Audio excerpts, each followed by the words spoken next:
Hey, good evening. Tonight we're talking about understanding your flesh. Understanding your flesh. Why? Because your flesh wants to destroy your purpose.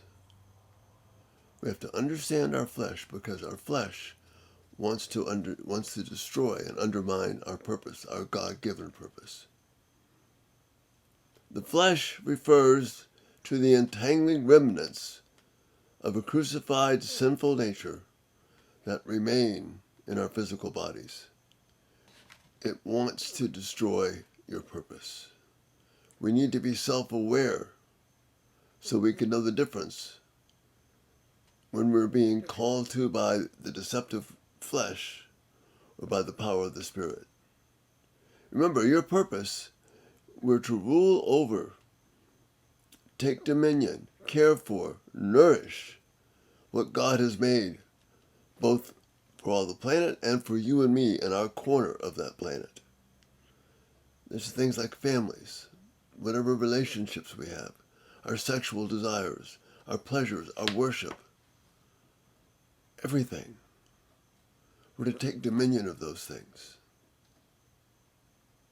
We're to nourish them. We're to care for.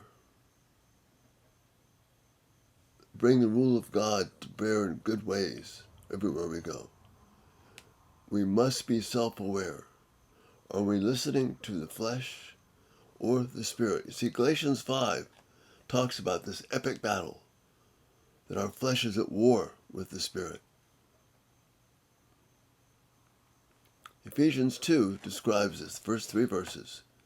As for you, you were dead in trespasses and sins, in which you used to live when you followed the ways of this world.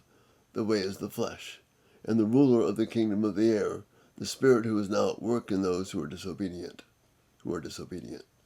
All of us also lived among them at one time, notice it's in verse 3, gratifying the cravings of our flesh and following its desires and thoughts. Like the rest, we were by nature objects worthy of wrath. So you see, our flesh, which includes our brain, our body, the way we feel, the way we see, all those things, it continues to respond to those old sinful cravings. We're entangled by them. It's destructive. The sinful habit patterns, until they're replaced by the new patterns of the Spirit. See, our sinful nature, Romans 6 tells us, our sinful nature is dead, crucified. But it lives on in our flesh. The old sinful nature can never be made new because it's gone. But our flesh can be renewed. And that's what this battle of sanctification is all about. If there is not a conscious effort to implement these new patterns of the Spirit, then the old ones will continue. What are all those new patterns? Well, Galatians 5 gives us the answer. It's fruit of the Spirit. It's love, joy, peace, patience, kindness, goodness, faithfulness, gentleness, self-control. Let me look. I need to have my Bible right here with me because this is important stuff. This may be one of the most significant videos I've ever done. So pray now with me that we'll get the job done well. Fruit of the Spirit is love, joy, peace, patience, kindness, goodness, faithfulness, gentleness, and self-control. That's where we're to be about as we interact with one another. It's a conscious goal that we need to have.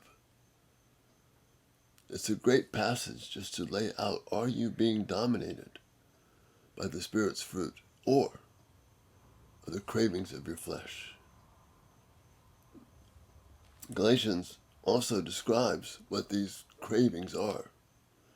The acts of the flesh are obvious: sexual immorality, impurity, debauchery, idolatry, witchcraft, hatred, discord, jealousy, fits of rage, selfish ambition, dissensions, factions, envy, drunkenness, orgies, and the like. See, our flesh puts a spin on all these things. It makes us think that these are good things, that they're justified. It's not sexual immorality. It's your freedom to love somebody the way you want to love them. It feels right and good. Go for it. You think you need it. That's the call of the flesh. Remembering those distant calls of the sinful nature, which are gone now, but it remains alive in our flesh. It's this battle in Galatians 5. Read Galatians 5, especially verses 13 to the end of the chapter. It describes this battle. We are in a fight. The fight is the enemy working through the flesh, wants our purpose destroyed. That purpose? To bring honor to God in every single thing that we do. That's what's so crucial. These acts of the flesh are deceptive. They masquerade. They don't come right out and tell you, hey, this will destroy you and God. It doesn't do that. Just like the serpent didn't tempt Eve and saying, you do this and look at all the garbage that's going to happen. No, you do this and you'll be like God. So these deceptive acts of the flesh tell us, if I do these things, you deserve it. It's going to feel right. You need this. You need that relationship with someone who's not healthy for you. You need to be able to enjoy sexual pleasure. You need to have your time when you feel good about you and not be burdened down by other people. It's okay to take something back that maybe is not yours, but you're worth it. You owe it. It's okay to be angry with this person because they offended you. They're not looking out for you. It's okay to hold a grudge because they're not reaching out to you. Why should you reach out to them? I'm just going to stand for justice. It always comes in these deceptive patterns. And until we begin to make this conscious effort to realize that our flesh wants us to feel good about sin, wants us to feel good about our own need that we think we have to have.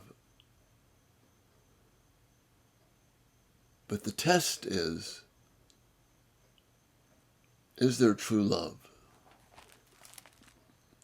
Is there joy, peace, patience, kindness, goodness, faithfulness, gentleness, and self-control? In other words, am I in control of my feelings, or are my feelings in control of me?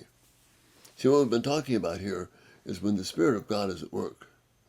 This epic battle that Galatians 5 is talking about, that Ephesians 2 is talking about. When the Spirit of God is at work, it wins back that territory. And I am oriented now towards doing the things of God, not listening to the call of the flesh. These things that feel right, that feel good, when someone is so aggravating to you that you have to let them have it. You have to stand up. You have to speak harshly. You have to hurt them. That's not coming from the Spirit of God. That's not the work of the Spirit within you. That's an ugly, destructive element of the flesh that wants to destroy God's purpose for you. Remember, God wants you to take back the things of this world and claim them for Him. He wants you to rule, take dominion, care, nourish wherever God has placed you. Brothers and sisters, this is your call to action, your call to faith. Be aware, self-aware. Is it the voice of the Spirit of God, or is it the deceptive work of the flesh that wants to destroy the purpose that God has for you? Again, please give me some thoughts and feedback. This is so, so important. Thank you so much for being here.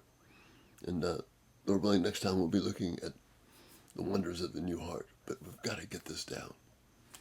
Great to be with you, and Lord willing, we'll see you soon. Bye-bye.